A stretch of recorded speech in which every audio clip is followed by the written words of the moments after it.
નમસ્કાર દર્શક મિત્રો, તમારો અવાજ કાર્યક્રમમાં હું કુમાર બારોટ આપ સૌનું સ્વાગત કરું છું. દર્શક મિત્રો, બાળક જન્મે છે અને સ્કૂલે જતું થાય છે એટલે મા બાપ ઘણા હરખાતા હોય છે. હવે આ બાળક મોટું થાય છે એટલે શાળા છોડીને કોલેજમાં પ્રવેશ કરતું હોય છે. કોલેજમાં પ્રવેશતા પહેલાં દરેક યુવક અને યુવતી એક અનોખા શમણા જોતા હોય છે, કારણ કે આ એક એવું સ્ટેજ છે કે જેમાં યુવાનો જીવનમાં કંઈક કરવાનું અને આગળ પોતાની કરિયર બનાવવાની હોય છે.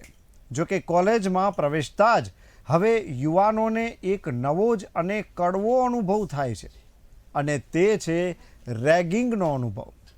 જી હા, રેગિંગ નામનું દૂષણ જે છે તે હવે યુવાનોને સતાવી રહ્યું છે.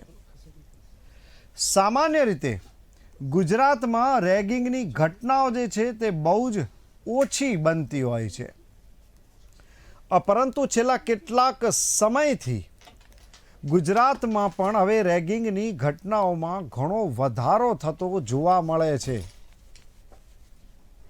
તાજેતરમાં રાજ્યમાં રેગિંગની ઘટનાઓની હાઈકોર્ટ દ્વારા ગંભીર અસર અને જે થઈ છે તેની નોંધ લેવામાં આવી છે, જેમાં હાઈકોર્ટે આ મામલે સુઓ મોટો PIL દાખલ કરી છે. હાઈકોર્ટે આ કેસમાં રાજ્ય સરકાર, શિક્ષણ વિભાગ અને આરોગ્ય વિભાગના સત્તાધીશો સામે નોટિસ જારી કરી છે અને સમગ્ર મામલે સરકારનો ખુલાસો પણ માંગ્યો છે.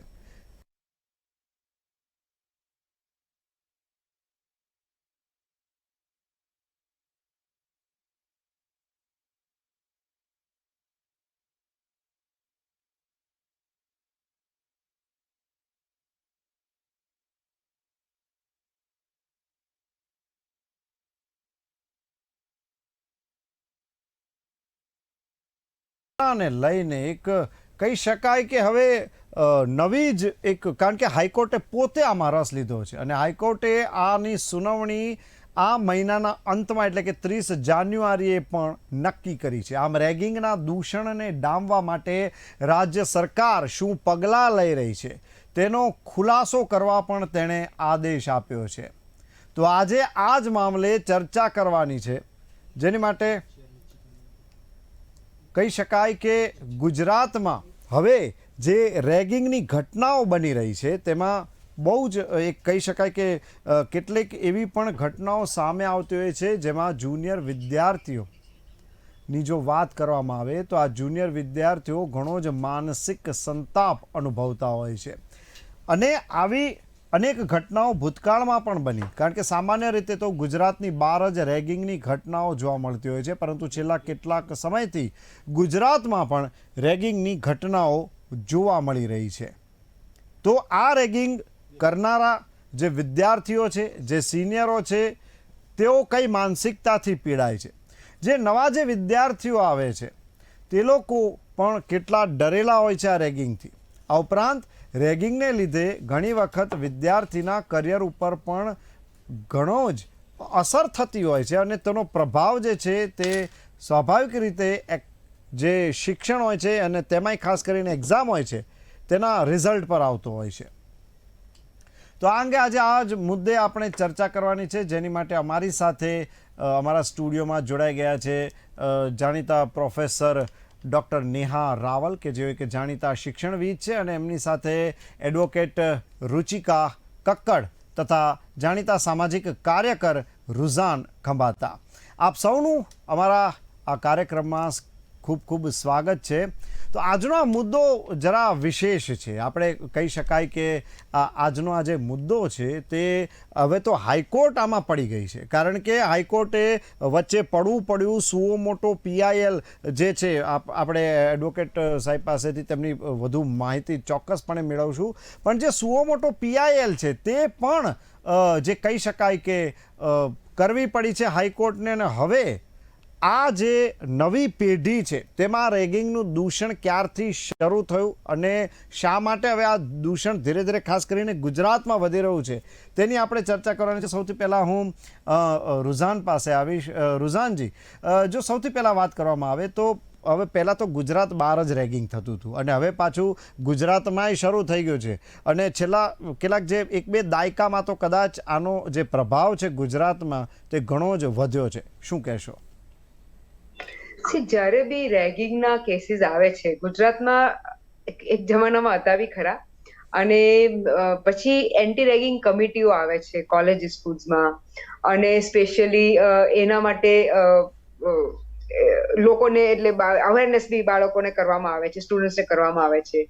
હવે પ્રોબ્લેમ એટલો થયો છે કે જ્યારે આ એન્ટી રેગિંગ કમિટીને જે રીતનું કામ કરવાનું હોય, અવેરનેસ કરાવવાની, વોટ આર ધ ગાઈડલાઇન્સ આપવાની, એ અનફોર્ચ્યુનેટલી કરતી નથી. ખાલી એન્ટી રેગિંગ કમિટી એવું વિચારે છે કે અમારું કામ છે કે ભાઈ કોઈ કેસ આવશે એ અમે હેન્ડલ કરશું. અનફોર્ચ્યુનેટલી કેસો જ્યારે ઘણા ખરા કેસો, જેને કે અમારા બહેનોના બી આઈસીસીના બી સેક્સ્યુઅલ હેરેસમેન્ટના બી કેસો જાય તો પહેલા ટ્રાય થાય કે આપણે દબાવી દઈએ ને એવું કે છોકરાઓને કે ભાઈ આપણું ઇન્સ્ટિટ્યૂટનું નામ બગડશે, આપણા કોલેજનું નામ બગડશે, આવું બધું કહેવામાં આવે છે.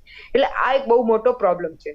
હવે જ્યારે થેન્ક્સ ટુ મીડિયા, હંમેશા મીડિયાને થેન્ક યુ કહું છું, એટલે કે જ્યારે મીડિયા આવો કેસીસ હાથમાં લે છે એટલે પછી તંત્ર બી દોડતું થાય છે. ને I am very thankful to court, કારણ કે થશે શું કે બાળકોના કેસમાં ઘણીવાર બાળકોને ને કોલેજના કેસમાં એડ્યુકેશન ઇન્સ્ટિટ્યૂટ્સ યા કોર્પોરેટ્સ બી ઘણીવાર એ લોકોને દબાવ, હું અત્યારે એક જનરલ વાત કરું છું કેમ કે બધે ચાલે છે કે એ લોકોને દબાવવામાં આવે કંઈક કેરિયર માટેનું કે યા કંઈક જોબ પ્રોસ્પેક્ટ માટેનું કંઈક ને એ લોકોને એ રીતે દબાવ આવે તાકી એ લોકો ચૂપ બેસે યા કેસ પાછો ખેંચી લે. એટલે જ્યારે સુઓ મોટો થાય છે, ઇમ્પોર્ટન્ટ વાત એ છે, એટલા માટે મને બહુ ગમ્યું કે જ્યારે સુઓ મોટો થાય છે કોર્ટ પોતે એનું શું કહેવાય નોંધ લે છે. કારણ કે નોર્મલી શું પોલીસ શું કે ભાઈ જુઓ કોઈએ કમ્પ્લેન નથી કરી એટલે ભાઈ સબ સલામત હે, સબ અચ્છા હે કરીને હાથ ખંખેરી લે.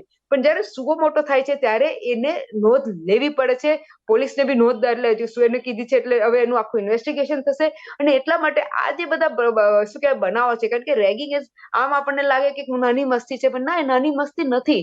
કારણ કે જેની સાથે થાય છે એ લોકોના જે મેન્ટલ ટ્રોમા, મેન્ટલ ટોર્ચર, એ લોકોને જે સેલ્ફ કોન્ફિડન્સ છે, સેલ્ફ એસ્ટીમ ધોવાઈ જાય એ પોઈન્ટથી છે. ને જોડે બીજું ઇમ્પોર્ટન્ટ પોઈન્ટ એ છે કે, અને હું મારી સિમ્પલ લેંગ્વેજમાં કહું તો રેગિંગ ઇઝ લાઈક બુલિંગ, કે તમે કોઈને બુલિંગ કરો છો, તમે એની પર હાવી થવા માંગો છો, તમે એને દબાવવા માંગો છો.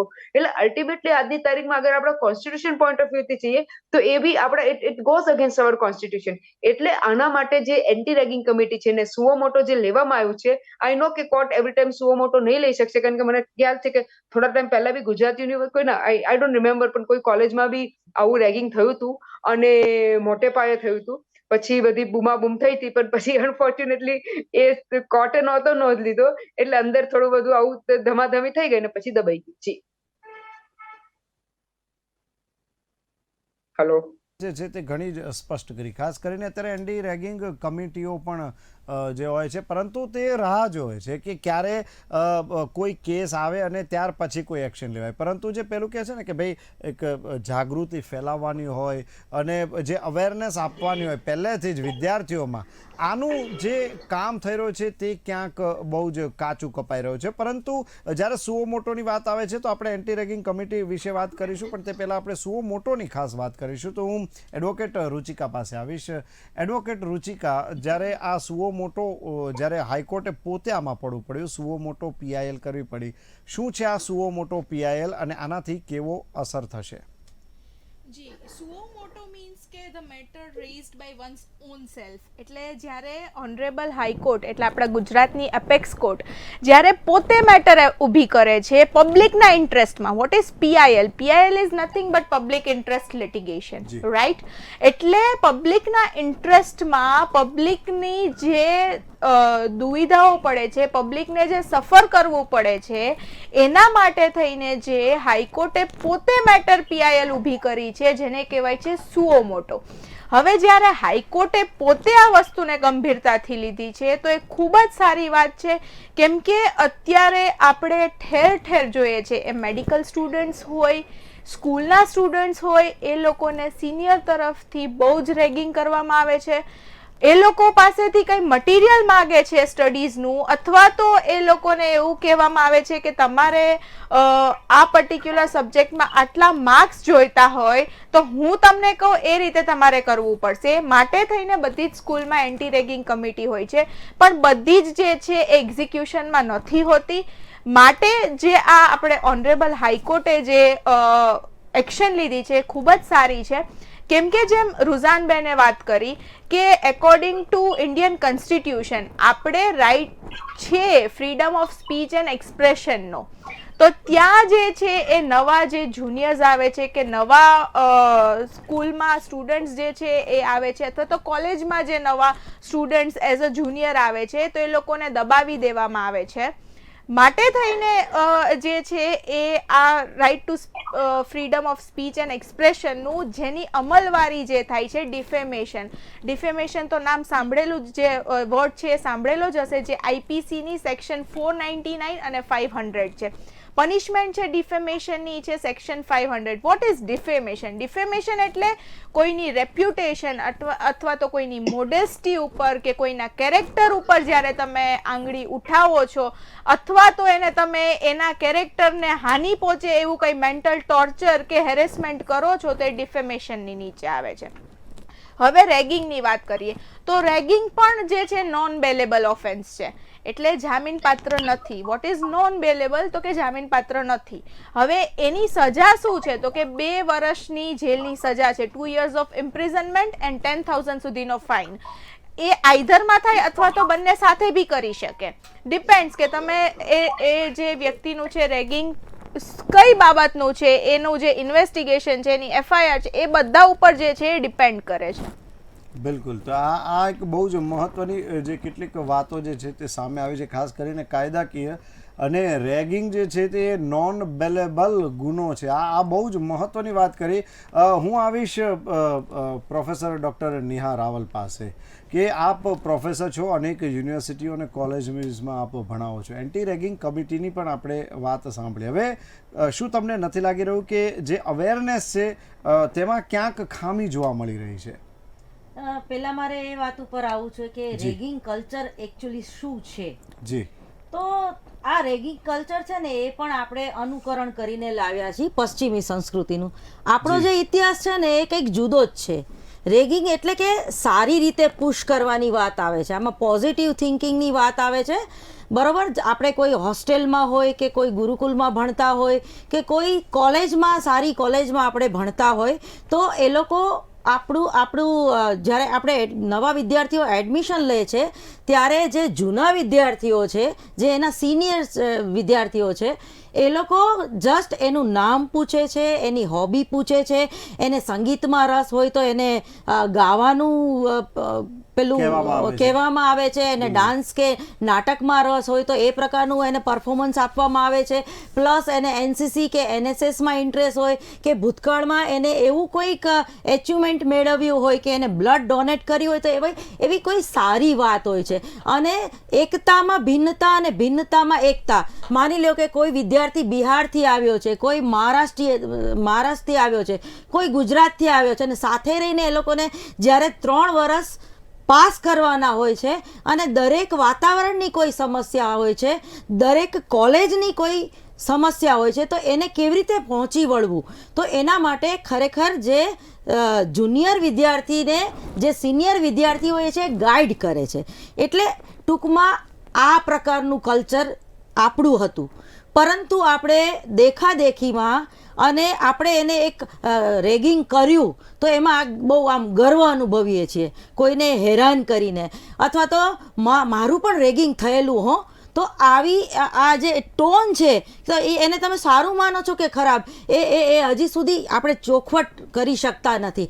પરંતુ વચમાં તમે જુઓ તો રેગિંગના કેસ બહુ ઓછા આવતા હતા, હવે પાછું એની શરૂઆત થઈ ગઈ છે. તો આ એક સંશોધનનો પણ વિષય છે. અને બીજું એ કે જ્યારે એન્ટી રેગિંગ ના પેલામાં કોઈ સાયકોલોજિસ્ટ હોય અથવા તો કોઈ મનોચિકિત્સક હોય કે એ ગાઈડ કરે વિદ્યાર્થીઓને, એમાં એ વિદ્યાર્થી સિનિયર હોય કે જુનિયર હોય તો એની એક નૈતિક જવાબદારી છે અને એને પગાર પણ આપવામાં આવે છે કે ખરેખર રેગિંગ કેવી રીતે કરવું અથવા રેગિંગ કોને કહેવાય, તો એને આપણે ખોટા વેમાં ન લઈ જતા.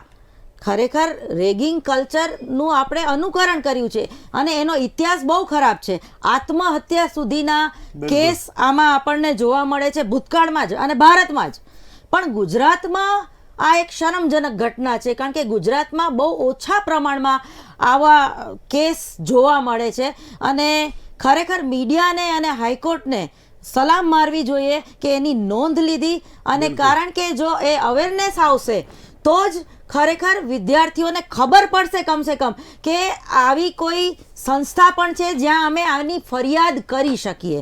હવે રેગિંગ એટલે શું? તો એમાં શારીરિક અને માનસિક બંને રીતે કોઈ પણ વિદ્યાર્થીને, કોઈ પણ ન્યૂ સ્ટુડન્ટને હાનિ પહોંચાડવામાં આવે છે. તો કે કઈ રીતે? તો કે એને નગ્ન કરીને અગાસી ઉપર લઈ જઈને ડાન્સ કરવાનું કહેવામાં આવે, અથવા તો એને ગંદી રીતે કોઈ જ્ઞાતિને ધ્યાનમાં રાખીને એનું રેગિંગ કરવામાં આવે, અથવા તો એ કયા કલ્ચરમાંથી, ગામડામાંથી આવતો હોય તો એની ઉડાડવામાં આવે, એને ટૂંકમાં માનસિક રીતે ટોર્ચર કરવામાં આવે છે.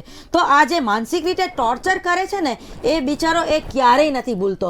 અને ઘણીવાર તો માનસિક રીતે ટોર્ચર એટલું બધું થાય છે કે એને દુષ્પ્રેરણા, જેને આપણે કહીએ આપઘાત કરવા માટે એને ઉશ્કેરવામાં આવે છે એ સ્ટુડન્ટને. અને એ બિચારો ગામડાનો હોય છે, અથવા તો એને શહેરના કલ્ચરની ખબર નથી હોતી. કેટલા બધા સપના લઈને આવ્યો હોય છે કે હું આ કોલેજમાં આવું કરીશ, આમ તેમ, મને સારા માર્ક આવશે, અથવા તો આ સેમિસ્ટરમાં. અને ખાસ કરીને મેડિકલ સ્ટુડન્ટમાં અને આઈટી ડિપાર્ટમેન્ટમાં આ પ્રકારના રેગિંગ થતા હોય છે. અને ઘણીવાર તો મેં કોઈનું નામ નહીં લઉં, પણ પ્રોફેસરો પણ નવા વિદ્યાર્થીઓનું રેગિંગ કરતા હોય છે. અથવા તો આ તો કરાય જ, અને દરેકને રેગિંગનો ભોગ બનવું જ પડે, ઇટ્સ અ કમ્પલસરી. તો આવું જ્યારે પ્રોફેસરો જ કરે તો જે તે સંસ્થા છે એ જવાબદાર છે, અને એને પણ દંડ મળવો જોઈએ. જે રેગિંગ કરનાર વિદ્યાર્થી છે એના કરતાં પણ એનો જે પ્રિન્સિપાલ છે કે એનું જે કંઈ ટ્રસ્ટી મંડળ છે કે એનું કંઈ જે કંઈ ફિઝિકલ બોડી છે એ લોકો બધા સજાને પાત્ર છે. ખરેખર આવી જો કોઈ સંસ્થામાં વારંવાર રેગિંગના કેસ બનતા હોય તો હું તો કહું છું કે એને ડિસમિસ કરી નાખવી જોઈએ એવી સંસ્થાને, અથવા તો એનું લાયસન્સ છીનવી લેવું જોઈએ. હું તો એવું માનું છું પ્રબળપણે કે આમાં કોઈ 2 વર્ષની કે 3 વર્ષની સજા આપવાથી નહીં, પરંતુ એક દાખલો બેસાડવો જોઈએ એનું લાયસન્સ રદ કરીને. બિલકુલ. પ્રોફેસર નેહા, તમે આજે છે ઘણી જ મહત્વની વાત કરી, અને આપણે આની ઉપર ચર્ચા ડેફિનેટલી કરીશું. હું આવીશ રુઝાનજી પાસે. રુઝાનજી, અત્યારે જે આપણે આખી જે વાત કરી કે પહેલાં જે ગુરુકુલમાં જે આખી વાત હતી ને તેમાં ખાસ કરીને વાત કરીએ તો કે ભાઈ સિનિયર નામ પૂછે અને તેમની શું હોબી છે એ જાણે, તો એ આખી જે પ્રથા હતી તે આખી અલગ હતી. ત્યાં જે નવો વિદ્યાર્થી આવે છે તેને એક હૂંફ મળતી હોય છે. તે એવું માનતો હોય છે કે ભાઈ અહીંયા જે સિનિયરો છે તેમનો પ્રેમ મને મળશે, તેમનું ગાઈડન્સ, તેમનું માર્ગદર્શન મળશે, હું ક્યાંક મૂંઝાઈશ તો તે લોકો મને મદદ કરશે. તેને બદલે આ સિસ્ટમ જે છે તેને આખી જુદી રીતે ચિતરી નાખવામાં આવી છે. શું કહેશો? જે રેગિંગ છે, આપણે જે ગુરુકુળની આખી પ્રથા છે તો આખી અલગ જ છે. અને શું કહેવાય, એ શિષ્ય અને ગુરુના સંબંધો યા પિયર્સના સંબંધો એ અલગ પ્રથા છે. પછી આપણે ગુરુકુળમાંથી તો આપણે ક્યારના બહાર નીકળી ગયા છે, આપણે સ્કૂલિંગ સિસ્ટમમાં આવી ગયા છે, આપણે પ્રોફેશનલ સિસ્ટમમાં આવી ગયા છે. પોઈન્ટ અત્યારે એ નથી, હું હજી ફરી ગુરુકુળમાં એટલા એકદમ ફોકસ નહીં કરું, કારણ કે અત્યારે પ્રથા નથી ને એમાં પડવા કોઈ મતલબ નથી. અત્યારે પોઈન્ટ એ છે કે અગર પ્રોફેશનલ સિસ્ટમની બી વાત કરીએ, આપણે મોટી કોલેજીસ, ગવર્મેન્ટ કોલેજીસ, એનો ઇતિહાસ, રેગિંગનો ઇતિહાસ, બરાબર, કોઈને દ્રષ્ટિકોણ બદલાઈ ગયો છે. રેગિંગનો ઇતિહાસની વાત કરીએ ના, એટલે ઓકે, ફેર ઇનફ, જે બી હોય. હું અત્યારે થોડું અલગ જ એંગલ લઈ રહી છું. ફેર ઇનફ. તો મારો પોઈન્ટ અત્યારે એ છે કે આપણે જે બી ગુરુકુલ લો કે નોર્મલ સ્કૂલ લો કે નોર્મલ કોલેજ લો કે પ્રોફેશનલ સ્કૂલ કોલેજ લો, કઈ બી લો, અક્રોસ ધ પ્લેટફોર્મ લો, ધ પોઈન્ટ ઇઝ ધેટ કે આપણી જે સંસ્કાર છે, આપણા જે પદ્ધતિઓ છે, આપણે જે રીતે આપણું શું વર્લ્ડ ઓવરમાં બધે છે કે જે આપણે જે રીતે કલ્ચર છે, હ્યુમેનિટી છે, આપણે એમાં એવું કહીએ છીએ કે આપણે મેન્ટરિંગ, જેમ તમને અત્યારે આઈ થિંક તમે કંઈક બીજો વર્ડ યુઝ કર્યો, પણ હું એનો વર્ડ મેન્ટરિંગ યુઝ કરું છું, કે મેન્ટરિંગ કરવું એટલે જે આપણા જે જુનિયર્સ હોય યા આપણે સિનિયર હોય જુનિયર હોય યા વાઇસા વર્સા હોય, તે મેન્ટરિંગ થતું હોય અને હેન્ડ હોલ્ડિંગ થતું હોય. કારણ કે મેડિકલ, અત્યારે અગર આપણે મેડિકલ પર ફોકસ કરીએ, આમ તો એન્જિનિયરિંગ કોલેજમાં બી આવા ધતીનો થાય છે, પિક્ચરોમાં બી જોયું છે આપણે ધતીનો થતા, પણ આપણે ફોકસ અત્યારે મેડિકલ કોલેજ પર કરીએ તો કારણ કે એમાં શું વધારે પડતું મેન્ટરિંગની જરૂર હોય છે, કારણ કે આખી અલગ સબ્જેક્ટ છે ને એમાં it goes from the junior level to the senior level. હવે થયું છે શું એમાં કે રેગિંગ તો પહેલા બી થતું હતું, પણ થયું શું, બહાર નહોતું આવતું. હવે બહાર આવવા લાગ્યું છે. એટલે તો હવે એટલે એનો ટાઈમ થઈ ગયો, કારણ કે આ એન્ટી રેગિંગ કમિટી હાલની નથી બની, વર્ષોથી બની છે. વર્ષોથી યુજીસી ને જે બી આવતા હોય, મેડિકલના જે લોકો બોડીઝ આવતા હોય, જે કોલેજ હેન્ડલ કરતા હોય, એ લોકો વર્ષોથી કમિટી બનાવી દીધી છે. પણ પોઈન્ટ અત્યારે છે કે કમિટીનું મેં પહેલા કોઈ અમલીકરણ નથી થતું. ગુજરાત હાઈકોર્ટે 2019માં ગવર્મેન્ટને કહ્યું હતું કે તમે રૂલ્સ ફ્રેમ કરો. સિનિયર ડોક્ટર, જે રેસિડન્ટ ડોક્ટર છે કે જે સિનિયર ડોક્ટર છે, જેના રેગિંગ ઓન કેમ્પસીસ થાય છે, તો એના માટે શું તમે રૂલ્સ ફ્રેમ કરો છો કે ના થાય. અનફોર્ચ્યુનેટલી જેટલું પેપરમાં આવે છે, જેટલું ખબર પડે છે, અનફોર્ચ્યુનેટલી હાઈકોર્ટના કીધા પછી બી 2019માં હાઈકોર્ટના કીધા પછી બી એ રૂલ્સ ફ્રેમ નથી થયા. પોઈન્ટ અત્યારે એ આવી રહ્યો છે. પોઈન્ટ ગુરુકુલ યા કઈ સ્કૂલ કોલેજ, એ પોઈન્ટ જ નથી આવી રહ્યો. બેદરકારી ઓફ ગવર્મેન્ટનો પોઈન્ટ આવી રહ્યો છે, બેદરકારી ઓફ સ્કૂલ કોલેજીસનો પોઈન્ટ આવી રહ્યો છે. કારણ કે સ્પેશિયલી મેડિકલમાં જુઓ તો એવું થાય છે કે અનફોર્ચ્યુનેટલી આપણા દેશમાં, જેને કે અત્યારે કોરોના વખતે જો ભલે બધા કોરોના વોરિયર બન્યા, પણ એમાં પેરામેડિકલ સ્ટાફ બી ઘણો રોલ પેરામેડિકલ સ્ટાફે પ્લે કર્યો છે. પણ અનફોર્ચ્યુનેટલી વાત તો સત્ય છે કે આપણા દેશમાં જેટલા ડોક્ટર હોવા જોઈએ, કારણ કે ઘણા ડોક્ટરો આજની તારીખમાં તો હવે મારે બોલતા શરમ આવે છે, પણ પેલો 20 કે 25 લાખ કે એ લોકોને પેનલ્ટી હોય કે તમે અગર આટલી સેવા ના આપો તો તમારે પેનલ્ટી આપવી પડે. તે લોકો પેનલ્ટી આપીને બી સેવા નથી આપતા, કહે છે કે એના કરતા અમે બીજે કમાઈ લઈશું. એટલે આખું પ્રોફેશનની કચ્ચરઘાન થઈ ગયું છે. એટલે પોઈન્ટ અત્યારે 2 પોઈન્ટ થઈ રહ્યા છે. એક તો કે રેગિંગ કેવી રીતે સ્ટોપ થાય ને આ પ્રોફેશન કેમ આટલું બગડી ગયું. કારણ કે એકચ્યુઅલી ડોક્ટર તો લોકો એ જ રીતે બતાવતા કે મારે સેવા કરવી છે, મારે લોકોને બચાવવા છે, મારે કંઈક give back to the society કરવું છે. પણ હવે તો એક ઇટ ટર્ન ઇન્ટુ પ્રોફેશન કે ભાઈ અમે આમાંથી કેટલા પૈસા એંઠી શકીએ, કમાઈ શકીએ. કમિંગ બેક ટુ ધીસ, એટલે આ જે મેન્ટાલિટી છે, એટલા માટે હું રેગિંગ જોડે જોડી રહી છું. કારણ કે જ્યારે તમે આવી જ મેન્ટાલિટીથી કોલેજમાં છોકરાઓ ભણાવો અને આવી જ મેન્ટાલિટીથી છોકરાઓ પછી કેવા ડોક્ટર બનવાના છે, આ હસવા જેવી વાત છે. કારણ કે અને દુઃખ જેવી વાત છે. કારણ કે તમે આવા બેઝ પર તમે ડોક્ટરો જે લોકોને લાઈફ બચાવવાની હોય એ જ ડોક્ટર છોકરાને કહે કે ભાઈ તું, મને તો બોલતા શરમ આવે છે, યુરિન પીવડાવે અને આવું બધું. જે બેને બી કીધું, મારાથી આગળ બોલાતું નથી, પણ હું તો કહું તો ઘીનોના અપરાધો કરે, ઘીનોના અપરાધ. કારણ કે એ ખાલી તમે વિચારશો કે યુરિન પીવડાવવાથી સામેવાલાને હાર્મ તો નથી કરતા ને, ફિઝિકલ હાર્મ નથી, પણ એનું મેન્ટલ હાર્મ જોજો કેટલું મેન્ટલ ટ્રોમામાં એ માણસ આવી જાય છે. અત્યારે જે કેસ થયા એમાં છોકરાઓ સુસાઇડ સુધી પહોંચી ગયા છે. એટલે તમે સમજી શકો છો કે એ લોકો કેટલા ડિપ્રેશનમાં આવી ગયા છે. એટલે પોઈન્ટ અત્યારે એ છે કે ઝઘડો ક્યાં છે કે ઓથોરિટીઝ એના પર પગલા નથી લેતી. એટલે ફરી હાઈકોર્ટે વચ્ચે પડવું પડ્યું છે. એટલે શરમ આવી જોઈએ, ગવર્મેન્ટે શરમ આવી જોઈએ કે તમે તમારા ગુજરાતના બાળકોના ફ્યુચર જોડે રમી રહ્યા છો. જી બિલકુલ. જે તમે અને પ્રોફેસર નેહા રાવલે ખરેખર ખૂબ જ મહત્વની વાત કરી કે એન્ટી રેગિંગ કમિટી છે ને, ખાસ કરીને જ્યારે એ વાત આવે કે ભાઈ ફક્ત વિદ્યાર્થી કે જે સિનિયર વિદ્યાર્થી જ નહીં, પ્રોફેસર, પ્રિન્સિપાલ, ટ્રસ્ટી મંડળ, અહીં દરેક જણ જે છે તે આમાં સીધી નહીં તો આડકતરી રીતે ક્યાંક ઇન્વોલ્વ છે, ક્યાંક આંખ આડા કાન થઈ રહ્યા છે, તો જ આવી પ્રવૃત્તિ ચાલતી હોય છે. હું એડવોકેટ રુચિકાજી પાસે આવીશ કે જ્યારે પ્રોફેસર નેહા રાવલે આ એક બહુ મહત્વની વાત કરી હતી કે ભાઈ આવું જ્યારે કંઈ થાય ત્યારે સંસ્થા પ્રતિબંધિત થવી જોઈએ. શું કહેશો આના વિશે? જી, હવે આપે જે વાત કરી એમાં હું મારો પોતાનો લાઈવ કિસ્સો 4 વર્ષ પહેલાંનો કહેવા માગીશ. મારી real younger sister, she was studying in dentistry. એને ડેન્ટિસ્ટનું સ્ટડી કર્યું સાઉથની યુનિવર્સિટીમાંથી. હવે હું સાઉથની યુનિવર્સિટીનું નામ નહીં લેવા માગું, સાઉથની કોલેજનું નામ નહીં લેવા માગું. એ ફર્સ્ટ 3 યર્સમાં BDSમાં ટોપ 10 યુનિવર્સિટીમાં આવતી હતી. 4th યરમાં જ્યારે પ્રેક્ટિકલ આવ્યું ત્યારે જેમ નેહાબેને વાત કરી એવી રીતે પ્રોફેસરે એનું રેગિંગ ચાલુ કર્યું. કીધું કે તું ગુજરાતથી આવે છે. એ ગુજરાતથી સાઉથમાં શું કામે ગઈ? કેમ કે CBSE સ્ટડી કરેલું હતું, PMT દીધેલી હતી. પણ ત્યાં રેગિંગ કરવામાં આવ્યું કે તું આ વસ્તુ કર ને તો પછી તને ફાઇનલ એક્ઝામમાં નહીં બેસવા દઈએ. આ તો ઠીક છે કે હું, મારા ફાધર, અમે બંને એડવોકેટ છે, એટલા માટે થઈને અમે ડેન્ટલ કાઉન્સિલ ઓફ ઇન્ડિયા સુધી ગયા. એટલે હું માત્ર એ જ કહેવા માંગીશ કે એનું જે મેઇન યુનિવર્સિટી અથવા તો જે મેઇન એનો હેડ છે ત્યાં પકડો. અમે ડેન્ટલ કાઉન્સિલ ઓફ ઇન્ડિયા સુધી ગયા, ત્યાં જઈને બધી રજૂઆત કરી, કેમ કે અમારી પાસે બધા એવિડન્સ હતા, પ્રૂફ હતા. એ બધી રજૂઆત કરી.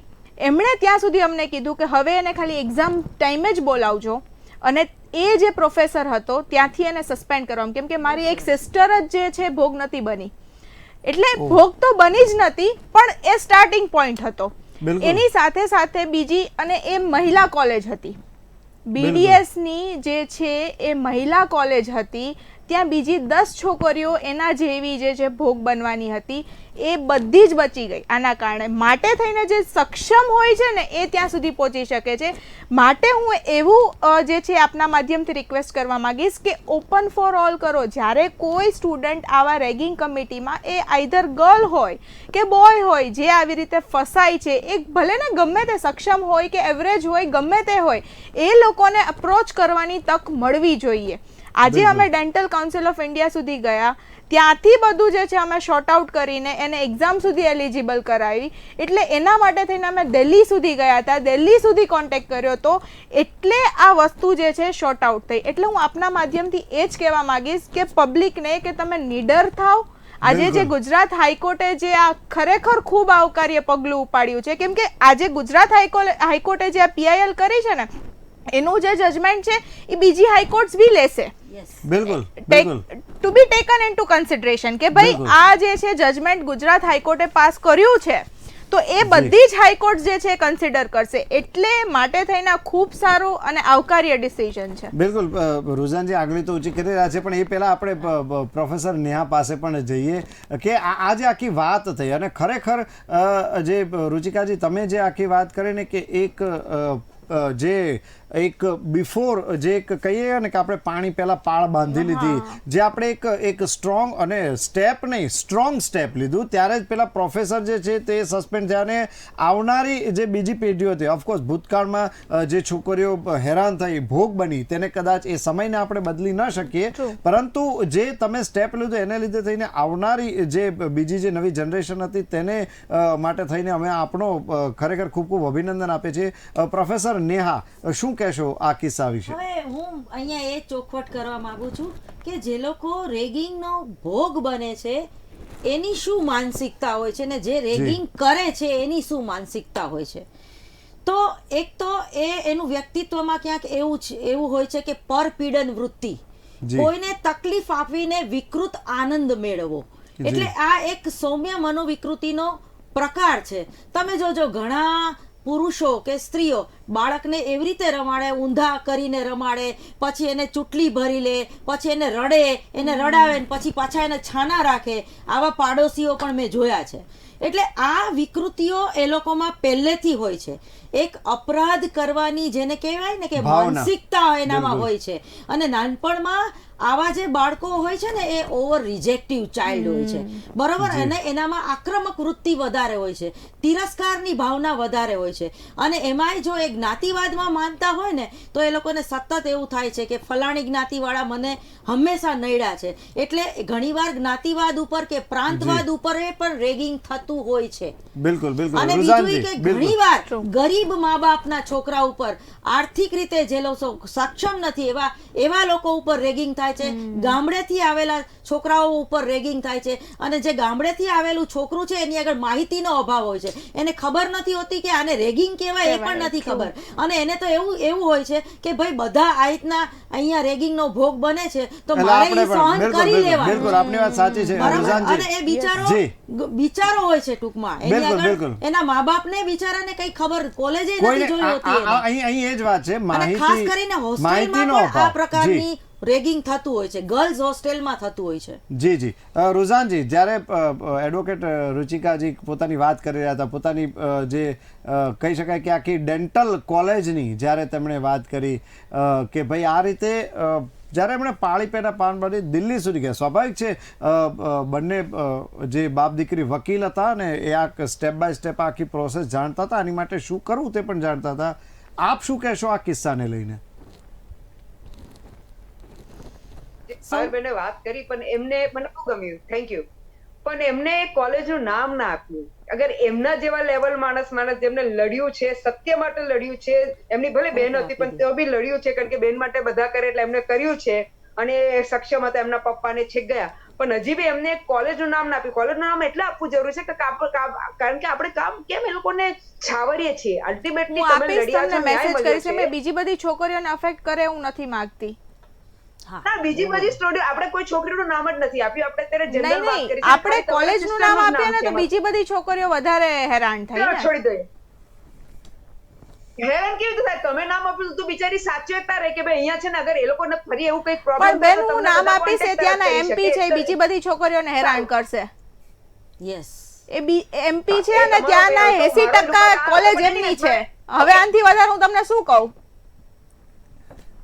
જી જી સોરી, કોલેજ શું? કોલેજ જે 80% કોલેજ એમની છે, 80% કોલેજ એમની છે, ત્યાંના એમપી છે બેન. ત્યાંના જે એમપી છે અને એની ખરેખર એની એની જે એની લોકો 80% પાર્ટનરશિપ છે. બીવાનું શું છે બેન? આપણે તો સચ્ચાઈ અરે ભાઈ હું બીતી નથી, પણ બીજી બધી હું બીતી નથી ત્યાં સુધી, એટલે તો DCI સુધી ગયા. જે કર્યું છે એનું નામ આપીએ છીએ. એનીવેઝ, ચલો coming back to this particular point, જે સાહેબે મને ક્વેશ્ચન પૂછ્યો કે જેબીસી જ્યારે બી અવાજ ઉઠાવવામાં આવે છે, હવે પોઈન્ટ અત્યારે ઇમ્પોર્ટન્ટ એ છે, ત્યારે તમે જોશો ને તો એક માણસ અવાજ નથી ઉઠાવી શકતો, 2-3 જોડે હોય છે તો જ ઉઠાવી શકે છે. એટલે અત્યારે એ છે કે ભાઈ આપણા લોકો હિંમત નથી કરતા. હિંમત એટલે નથી કરતા કારણ કે ફરી રિપીટ કરું છું કે કોલેજ એ લોકો જે લોકો પોતાનું નામ બચાવવા, સો કોલ્ડ નામ બચાવવા, એ જે લોકો જે ડોક્ટર હોય, જે સ્ટુડન્ટ્સ હોય છે, એ લોકોને છાવરે છે. અત્યારે પોઈન્ટ મારો એ છે કારણ કે આવું મારા એક્સપિરિયન્સ ડાયરેક્ટ એન્ટી રેગિંગ જોડે નથી, રેગિંગ કમિટીઝ જોડે નથી, પણ અમે જે ઇન્ટરનલ કમ્પ્લેન્ટ કમિટી સેક્સ્યુઅલ હેરેસમેન્ટમાં વર્ક કરીએ છીએ એમાં આવું જ થાય છે કે આખી ઇન્સ્ટિટ્યૂટ તૂટી પડે છે પોતાનું નામ બચાવવા માટે, પણ એ ભૂલી જાય છે કે જે દીકરી જે દીકરા જોડે થયું છે એનું શું, એના લાઈફનું શું, એનું ફ્યુચરનું શું. એટલે અત્યારે પોઈન્ટ એ છે કે જે બી ઇન્સ્ટિટ્યૂટ છે, જેને કે ભલે અત્યારે બેનને અચકાટ થયો નામ આપતા, હું તો તરત નામ આપી that as per law and rule, પણ એવું બી નહીં, પણ as per law and rule નામ આપત, કારણ કે મારે લોકોને જાગૃત કરવા છે. 2 પોઈન્ટથી જાગૃત કરતી. એક તો કે તમે ચૂપ ના બેસો, તમે અવાજ ઉઠાવો ને તમને ન્યાય મળશે. હા, થોડો ઘણીવાર આગળ પાછળ થાય છે કારણ કે આ તો લકી હતા કે બેનના પોતાના ઘરમાં લોયરો હતા, કારણ કે ઘણીવાર લોકો લોયર પાસે જાય છે અને શું હાલત થાય છે અત્યારે આપણે એમાં ડિટેલિંગ ના કરીએ, પણ તો બી મારે લોકોને કેવું છે કે તમારે ન્યાય ક્યાંથી મળે એ બી કહેવા માંગુ છું. તમે યુજીસી એને યુનિવર્સિટી ગ્રાન્ટ કમિશનને, કારણ કે જ્યારે 2-4 જગ્યાએ આવા લેટરો ચાલી જાય છે, ફેક્સ પર યા ઈમેલ પર યા ઓન રેકોર્ડ પર, તો ઓબ્વિયસલી એ લોકોને યુજીસી ને એ લોકોએ એડ્યુકેશન મિનિસ્ટર પર એ લોકોએ આની પર કોગ્નિસન્સ લઈને એ લોકોને પેલું શું કે એક્શન લેવું પડે છે.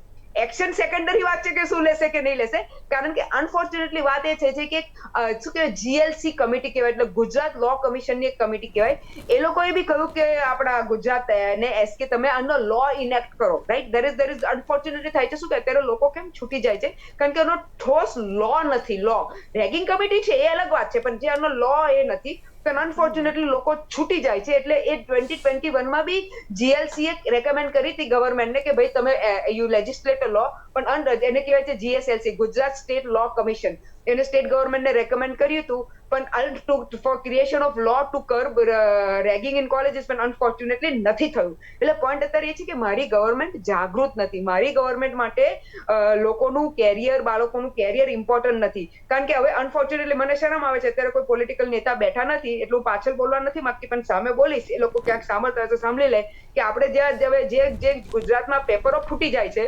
દિવાળીના ફટાકડા કરતા વધારે પેપરો ફૂટે છે, એવી રીતે મારી ગવર્મેન્ટ મારા બાળકોના, એટલે આપણા ગુજરાતના બાળકો માટે બી સિરિયસ લાગતી નથી, કારણ કે આટલા બધા બાળકો હેરાન થાય છે. તો every time court has to step in. આ તો કંઈક નસીબ એટલે સારા છે, એ બી કહી દઉં કે કોર્ટ ક્યાં સ્ટેપ ઇન થઈ. જેટલું લખવામાં આવ્યું છે, એક તો આપણા જે ન્યૂઝપેપર વાળાએ એકદમ સરસ એનું શું કહેવાય ફોકસ્ડ, કારણ કે ફોકસ એનું એ કર્યો પ્રચાર, ફોકસ્ડ એનું ઇન્વેસ્ટિગેશન કર્યું, જે એકચ્યુઅલી પોલીસને બધાએ કરવું જોઈએ પણ એ કર્યું, પેપર વાળાએ કર્યું.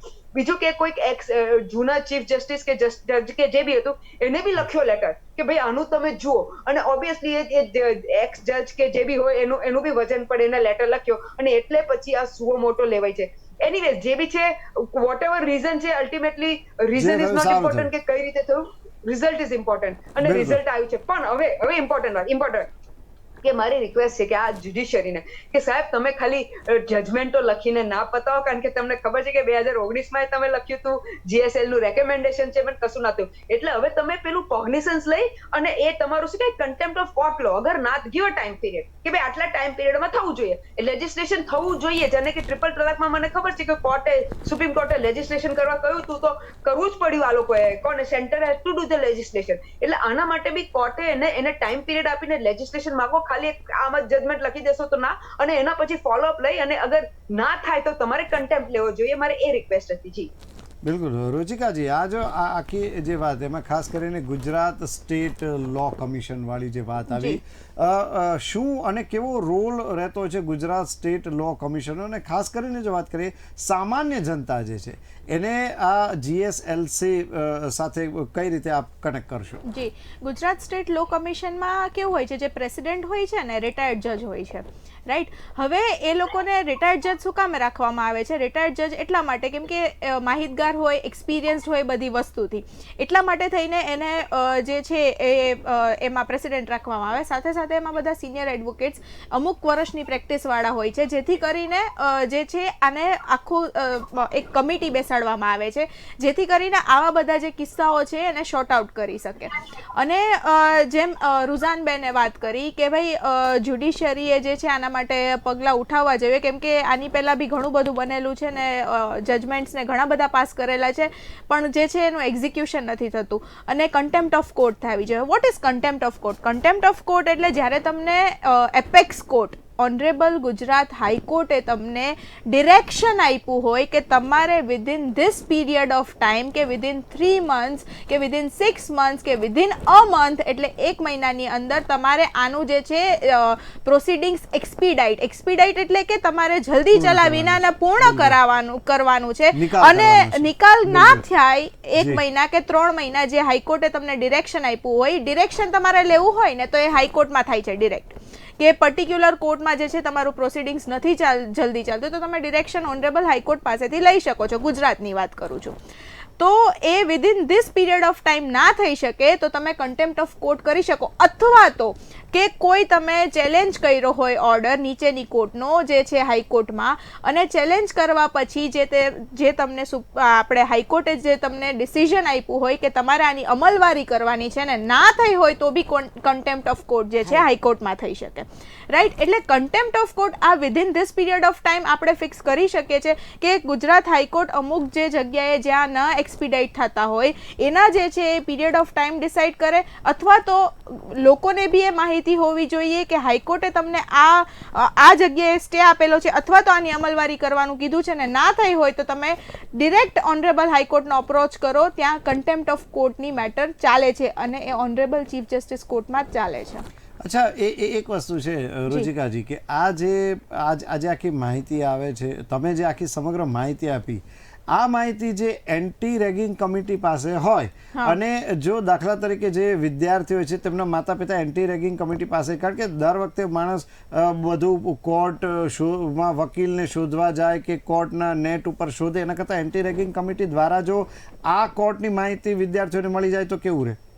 બહુ જ સારું લે. અને ખરેખર આ એન્ટી રેગિંગ કમિટીની અમુક જે માહિતી છે એ સ્ટુડન્ટ્સને મળી જાય, કેમ કે આ બધું જે અમુક વસ્તુ છે, હું તો પહેલેથી જ કહું છું કે એ રેપ ઇશ્યુઝ હોય કે આપણા કોન્સ્ટિટ્યુશન ઓફ ઇન્ડિયાના રાઇટ્સ હોય કે પછી બેઝિક માહિતીઝ હોય, એ આપણા એજ્યુકેશનમાં ઇન્ક્લુડ થવા જ જોઈએ. પાર્લિયામેન્ટમાં બિલ પાસ થઈ અને આપે ખૂબ સાચું કીધું કે આ જે વસ્તુ છે એ માહિતી જે સ્ટુડન્ટ્સને હોવી જ જોઈએ, કારણ કે લિંક તો ક્યાંક બનવી બહુ જરૂરી હોય છે. અને અત્યારે એવી સિચ્યુએશન થઈ ગઈ છે કે બેઝિક્સ જો તમને કાયદાના ના ખબર હોય ને તો પછી એ લોકો જે છે સુસાઇડલ એટેક્સનો ભોગ બની શકે છે, કેમ કે અત્યારે ટોલરન્સ પાવર સાવ જતો રહ્યો છે.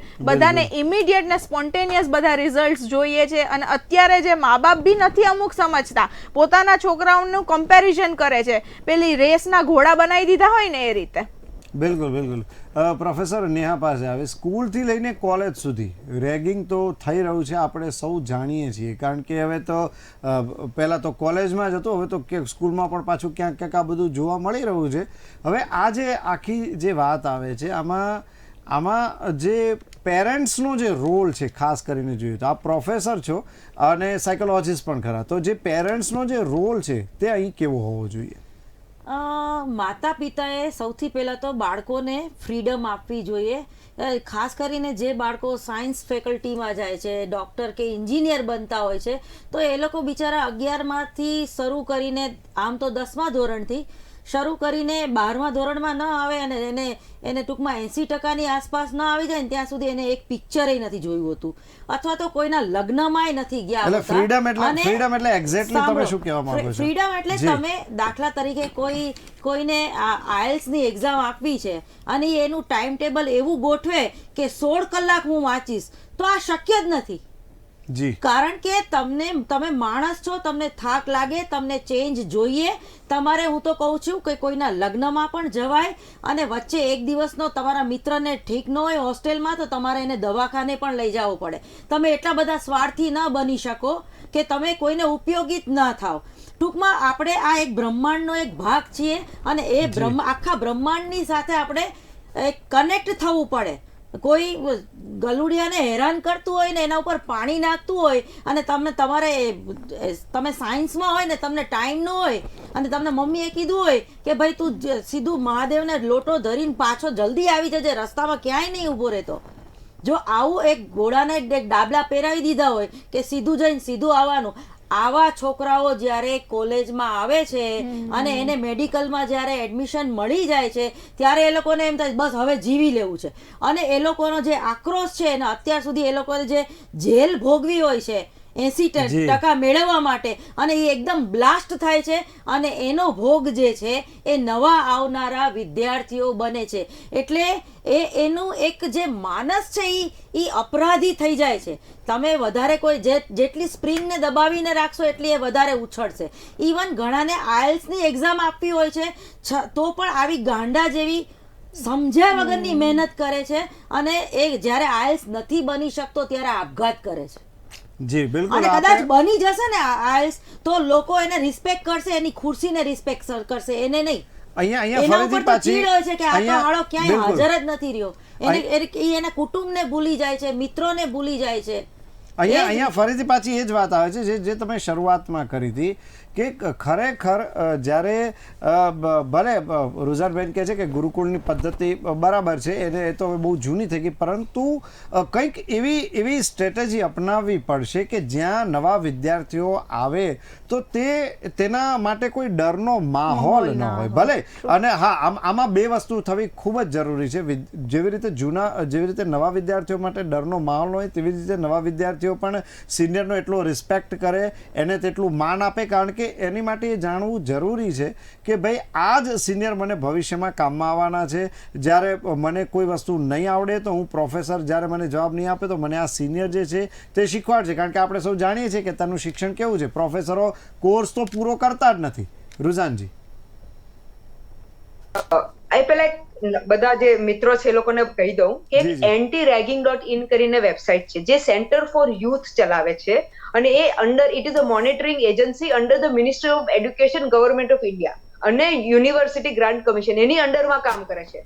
એ તમે anti-ragging.in જોશો તો તમે ત્યાં ઓફિશિયલી કમ્પ્લેન બી નોટ કરાવી શકશો, તમને ત્યાંથી હેલ્પ બી મળશે. એટલે આ બધું એટલા માટે કેવું જરૂરી થઈ ગયું છે કે આમ શું લોકોને કદાચ ખબર નહીં હોય, અને એ લોકોને ઘણીવાર બીક લાગતી હોય તો ઘણા લોકો એ લોકોના પેરેન્ટ્સને બી બોલી નથી શકતા. કારણ કે જે મેડમે જે એક સ્ટોરી કહી, હું હવે બીજી સાઈડની સ્ટોરી કહું કે જે આ બિચારા ગામડાથી ગરીબ લોકો આવે છે, યા જેવી રીતે એ લોકો મહેનત કરીને એડમિશનો લે છે, એ લોકો પાસે બહુ પ્રેશર છે. એક પ્રેશર છે કે એ લોકો એનીવે જ્યારે આવે છે ને ગામડે ત્યારે એ લોકો પોતાના જાતે ઇન્ફિરિયર ફીલ કરે છે.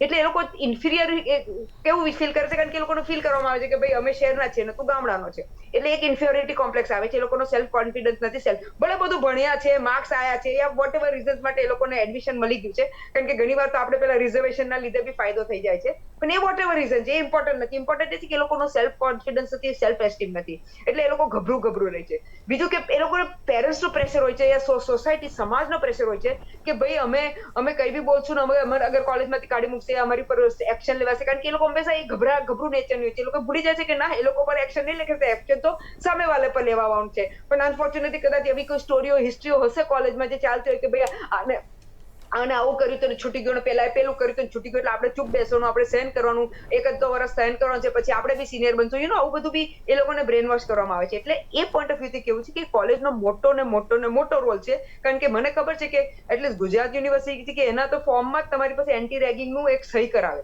કે તમે રેગિંગ કરશો તો આમ થશે, તેમ થશે, ઢેકણું થશે. એટલે 36 ચીજોમાં તમને સહી કરાવે છે લોકો, પણ એ સહી ક્યાં જાય છે મને નથી ખબર. પણ પોઈન્ટ અત્યારે બીજો એ થઈ રહ્યો છે, એટલે જે વિક્ટિમ બને છે એના માઇન્ડસેટ પોઈન્ટ ઓફ વ્યૂથી હવે વાત કરું છું કે તમારે આનું ગભરાવું નથી. અગર તમે ગભરાવો છો તો બી તમે જ્યાં સુધી કમ્પ્લેન નહીં કરશો, ના તમને ન્યાય મળશે કે ના બીજા લોકો બચી શકશે. એટલે તમારે એવું હોય તો, કારણ કે રેગિંગ એકવાર જેટલી મને આઈડિયા છે, રેગિંગ એકા દુક્કી જોડે નથી થતું.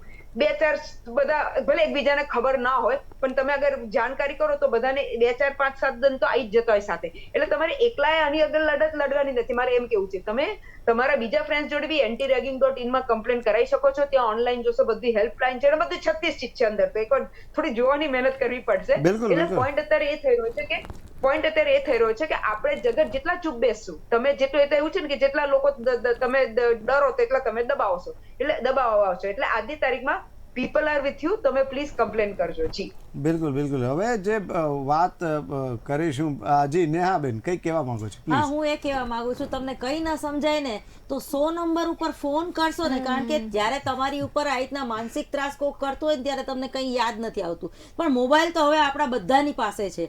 ખાલી 100 નંબર ઉપર ફોન કરીને ફરિયાદ નોંધાવશો ને તો જે તે પોલીસ સ્ટેશનથી નજીકમાં જે તમે એડ્રેસ લખાવ્યો છે ને ત્યાં પણ તમારી સુરક્ષા માટે પોલીસ હાજર થઈ જશે. આ મેં અનુભવ્યું છે ટૂંકમાં મારા એરિયામાં, એટલે હું તમને કહી રહી છું. અને બીજી વાત એ કે ઘણીવાર એવું બને છે કે જે લોકો રેગિંગનો ભોગ બનેલા હોય છે ને એ લોકો ટાપીને બેઠા હોય છે કે 2 વર્ષ પછી હું આવી રીતે કોકને હેરાન કરીશ, જી, બદલો લેવાની ભાવના. તો ટૂંકમાં આમાંથી પણ આપણે મુક્ત થવું જોઈએ, અને એના માટે એક સારો કાઉન્સલર દરેક કોલેજમાં હોવો જોઈએ, અને ખાસ કરીને તો સાયન્સ ફેકલ્ટીમાં તો હોવો જ જોઈએ, ડૉક્ટરના ફિલ્ડમાં કે એન્જિનિયરિંગના ફિલ્ડમાં. કારણ કે સૌથી વધારે રેગિંગના કેસ કે જેમાં વ્યક્તિને આપઘાત કરવો પડે છે, અથવા તો એ શારીરિક અને માનસિક રીતે એટલો બધો નબળો થઈ જાય છે કે કોઈ કામનો રહેતો નથી, અને એ ડૉક્ટર બનવું હોય તો એ બની નથી શકતો, અને એ રડી રડીને અંતે એને ઘરે બિસ્તરા પોટલા લઈને પાછું જવાનો વારો આવે છે. આવું ન થાય એના માટે થઈને તો એ અવેરનેસ આપણે બધાએ ભેગા મળીને એ લોકોને હેલ્પ કરવી પડશે. અને બીજું એ કે આવી રિવેન્જની ભાવના તમે ન રાખો, તમને માફ કરતા આવડવું જોઈએ. અને તમે ઉલટાનું તમારા એવા કોઈ મિત્ર હોય જે તમને આવું કહેતા હોય તો એને પણ તમે એક મિસગાઈડ થતા અટકાવો કે ના, આપણે રેગિંગ જુદા પ્રકારનું રેગિંગ કરશું, આ રીતે નહીં, આપણે જુદી રીતે કોઈને પ્રેરિત કરશું, એની પર્સનાલિટી ડેવલપ થાય એના માટે આપણે પ્રયત્ન કરશું. બિલકુલ. હવે આપણે જે કહીએ છીએ ને કે જાગૃતતા લાવવા માટે ઘણી વખત ઘણું બધું કરવું પડતું હોય છે. કોલેજમાં પણ જો ખાસ કે આપણે જેવી રીતે પેલા કોમ્પ્લેક્સમાં કોઈ પેલા પાનની પિચકારીઓ ના મારે એ માટે પેલા ભગવાનના ફોટા હોસ્પિટલોમાં પણ મૂકી દેવામાં આવે છે. એ જ રીતે જો આવી એન્ટી રેગિંગની જો વાત ને એની સજા અને એને લગતા જો કોલેજમાં 1-2 પણ આવા નાની કોઈક તકતીઓ મૂકી દેવામાં આવે ને તો પણ લોકો કદાચ 10 વાર વિચારશે. હું રુચિકાજી પાસે આવીશ. રુચિકાજી, રેગિંગ જે છે તેમાં સામાન્ય પજવણીથી લઈને જે પ્રોફેસર ન્યાયે વાત કરી કે કદાચ એમાં આત્મહત્યા સુધીના પણ કિસ્સાઓ જોવા મળતા હોય છે. આ બધામાં સજાની જોગવાઈઓ કેવી રહે છે? જી, હવે આત્મહત્યા અને સુસાઇડલ એટેક્સ હોય છે કે એમાં જો કેવું છે કે તમે મારી નાખવા નથી માગતા પણ મરી જાય છે, તો એમાં બી 307 જે છે આઈપીસીની લાગી શકે. અને આપે જે વાત કરી કે બધી હા સામાન્ય પજવણી, પછી જે છે અવેરનેસ કે એન્ટી રેગિંગ કમિટી વાળા જે છે એ એક એવું સાઇન બોર્ડ અથવા તો એવું એક બ્રોશર લગાવી દે, એ પછી ભલે ને વુમન ટોયલેટ હોય કે પછી ક્લાસરૂમની બહાર અથવા તો એડમિન ઓફિસની બહાર લગાવી દે તો એ બહુ સારું. હું હમણાંની જ વાત કરું, હું ટાટા ઇન્સ્ટિટ્યૂટ ઓફ સોશિયલ સાયન્સના જે છે કોલેજમાં ગઈ હતી રિસેન્ટલી મુંબઈ, હેલ્થકેર સર્વિસીસમાં, જે મારી સિસ્ટર કરે છે ડિપ્લોમા કોર્સ. તો ત્યાં જે છે આવા બધા અવેરનેસ પ્રોગ્રામ્સ જે છે ટાટાના ઇન્સ્ટિટ્યૂટમાં આવા બધા લાગેલા છે કે ભાઈ આવી રીતે અવેરનેસ આનાથી આ. તો મને આ ખૂબ જ ગમ્યું. અને જેમ નેહાબેને વાત કરી કે 100 નંબર, હવે 100 નંબર છે, મહિલા હેલ્પલાઇન નંબર 181 છે, અને કાઉન્સેલર જો રાખવામાં આવે ને જે ઇન્સ્ટિટ્યૂટ્સમાં, તો એ કાઉન્સેલર ખાસ કરીને જોવાનું કે કાયદાનો જાણકાર હોય, તો જે છે સ્ટુડન્ટ્સને સારી માહિતી આપી શકશે. કેમ કે કાઉન્સેલર હવે ઓકે સાયકિયાટ્રિસ્ટ હોય છે, એ સાયકોલોજિસ્ટ હોય છે, પણ કાયદાનો જાણકાર જ ના હોય તો એ શું એ લોકોનો બચાવ કરી શકશે? કેટલીક માહિતી દાખલા તરીકે રુચિકાજીએ કહ્યું ને એમાં મને એવું થાય છે કે દાખલા તરીકે દરેક વ્યક્તિ ડોક્ટર નથી હોતું, બરાબર છે, પણ એને એટલી ખબર હોય છે કે ભાઈ તાવ આવે ને તો ફલાણી કંપનીની ફલાણી ગોળી લેવી અથવા શરદી થાય તો ફલાણી. તો આવા 2-4 કાયદા જો એ સાયકોલોજીસ્ટ પણ જાણતો હોય ને, બેઝિક્સ, તો કદાચ આ પ્રોબ્લેમ સોલ્વ થઈ જાય. શું કહેશો? ના, પણ અહીંયા સાયકોલોજીસ્ટને બીવડાવવાનું કામ નથી કરવાનું. અમારું કામ છે કે મૂળમાંથી જ રોગ હટી Exactly. જાય. ટૂંકમાં તમે રેગિંગ નહીં કરો એનો એક મેસેજ ઇનડાયરેક્ટલી આપવાનો છે. તમારે એને થપ્પડ મારીને બેસાડી નથી દેવાનો. પણ ઘણી વખત શું થતું હોય છે તમારે નેહાજી, એને ઘણી વાર શું guide થતું હોય કરવાનો છે. પહેલા જો જે ઘણી વખત સમજાવવાથી આપની વાત 100% સાચી છે, સમજાવવાથી જ્યાં સુધી કામ પતે ત્યાં સુધી કોઈ પણ વ્યક્તિને આપણે બીજી રીતે ડરાવવાનો નથી હોતો, પરંતુ ઘણી વખત એ લોકોનો સ્વભાવમાં કદાચ એવી કોઈક વસ્તુ હોય કે ભાઈ કોઈ શાંતિથી સમજાવે ને તો આપણે સમજવાનું નહીં, ત્યારે કદાચ એમને ડરાવવા પણ પડે, ઇનડાયરેક્ટલી ડરાવવા પડે ત્યારે આ with law. વસ્તુ એટલે પણ- એ કારણ કે અહીં મુદ્દો એ છે કોઈકને ડરાવવા કરતા કોઈકનું ભવિષ્ય બચાવવાનું. જો એક વ્યક્તિને આપણે થોડો ઠપકો આપીને કે એને થોડોક ડરાવીને જો બાકી ઘણા બધા લોકોનું ભવિષ્ય બચાવી શકતા હોય તો ચોક્કસપણે તે વ્યક્તિને ઠપકો તો ના, આપવો પણ જ પડે. રેગિંગ કરવા પાછળની માનસિકતા એક અપરાધિક વર્તન પણ હોઈ શકે, પરપીડન વૃત્તિ પણ હોઈ શકે, જી. પણ એનું બીજું કારણ એવું છે કે એ લોકો બહુ બધા અભાવમાંથી આવેલા હોય છે. મેં તમને કીધું ને કે ઓલા પેલાને બંધ કરી દેવામાં આવે કોઈને પિંજરામાં અને એને 2 કે 3 વર્ષે છોડવામાં આવે તો પછી એ ગમે તે દિશામાં અને જાય છે. એ જ વાત થઈ કે જ્યારે એ વ્યક્તિ પોતે અસંતુષ્ટ છે માટે કદાચ બીજાને હેરાન કરી, પરપીડન વૃત્તિની જે તમે વાત કરી કે બીજાને હેરાન કરીને અને મેં પોતાના કીધું આત્માને ઘણીવાર revenge જે એટલે બિલકુલ પોતે બિલકુલ ભોગ બને એ છે એટલે હું બીજાને રિવેન્જ હેરાન લઈને કરીશ. જે વ્યક્તિ કદાચ આનાથી સંતોષમાં છે. આ જે ડિબેટ છે પોતાના અંતિમ તબક્કામાં છે. રુઝાનજી, છેલ્લે તમે આ મુદ્દાને લઈને શું કહેશો ને ખાસ કરીને છેલ્લે પેલી વેબસાઇટનું નામ દેજો.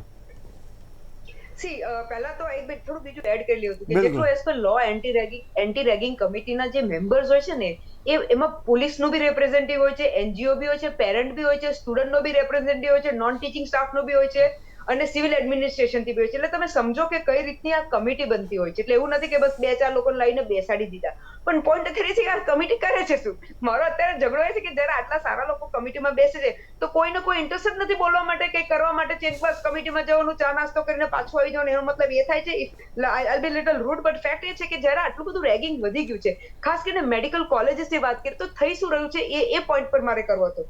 બીજું કે મારે અત્યારે એવરી ટાઈમ જે લાસ્ટ સ્ટેટમેન્ટ હોય છે મારે હંમેશા કેવું હોય છે કે હા ધેર આર ચાન્સીસ કે તમને ડિલેડ જસ્ટિસ મળશે, ના નહીં પાડું, એ સત્ય છે કે ડિલેડ જસ્ટિસ થાય છે, પણ એનો મતલબ એ નથી કે તમે હિંમત હારી જાઓ. કારણ કે તમે અગર હિંમત હારશો તો કારણ કે અગર તમે આગળ વધીને કંઈક કરશો તો ધેર આર ચાન્સીસ કે તમારો બીજું જે નેક્સ્ટ તમારા પછી જે જુનિયર આવે છે એટલીસ્ટ એ હેરાન ના થાય. અને ત્રીજો ઇમ્પોર્ટન્ટ પોઈન્ટ છે કે આપણે જ્યારે આગળ કઈ બી લાઈફમાં પ્રોફેશનમાં કે ક્યાં આગળ આવવું છે તો આપણે આપણું જે બેઝ છે સ્ટ્રોંગ કરવાનું છે ભણવામાં ને આપણા કામમાં. આવી તો કોઈના પર દાદાગીરી કરીને યા કોઈનું સેલ્ફ એસ્ટીમ ગવાવાથી કશું થવાનું નથી. જી, છેલ્લે પેલી વેબસાઇટનું નામ anti-ragging.in. anti-ragging.in. એડવોકેટ રુચિકાજી. જી, હવે હું એ જ કહેવા માંગીશ કે તમે લોકો જે આપના માધ્યમથી હું એ જ કહેવા માંગીશ કે જે પબ્લિક ડરે છે કે આ વસ્તુથી અમે આ કમ્પ્લેન કરશું તો અમારા પ્રોફેસર અમારા માટે શું વિચારશે, સોશિયલ સ્ટિગ્મા, પણ તમે નીડર થઈને આજે અમને લોકોને ક્યારે ખબર પડી, કેમ કે મારી સિસ્ટર ને એના ફ્રેન્ડ્સ થોડા ડિસ્ટર્બ રહેતા હતા ત્યારે અમને ખબર પડી, કેમ કે સુસાઇડલ એટેમ્પ સુધી પહોંચી જાય એના કરતાં જ્યારે ડિસ્ટર્બ રહે છે તો તમે એને પૂછો કે શું થઈ રહ્યું છે કોલેજમાં, અથવા તો એની સાથે જાઓ, અથવા તો સીસીટીવી બી હોય છે અત્યારે બધી જ કોલેજીસમાં, બધા જ ઇન્સ્ટિટ્યુશન્સમાં સીસીટીવી હોય છે, કાયદા પ્રમાણે નેસેસરી છે. ઓકે, ના ચાલુ હોય તો એ બી ચાલુ કરાવડાવો કેમ કે તમારો રાઈટ છે. તો આ વસ્તુથી તમે માહિતગાર રહો કે તમે એટલા ફ્રેન્ક લો કે તમારા જે ચાઇલ્ડ છે, તમારું 2 બાળકો છે, ચિલ્ડ્રન છે, એ શું કરે છે એનામાં ઇન્ટરેસ્ટ લ્યો, એ શું કામ ડિસ્ટર્બ રહે છે, એનું રીઝન શું છે, આ બધી જ વસ્તુથી માહિતગાર રહેશો ત્યારે આનો જે છે સોલ્યુશન આવશે. બિલકુલ.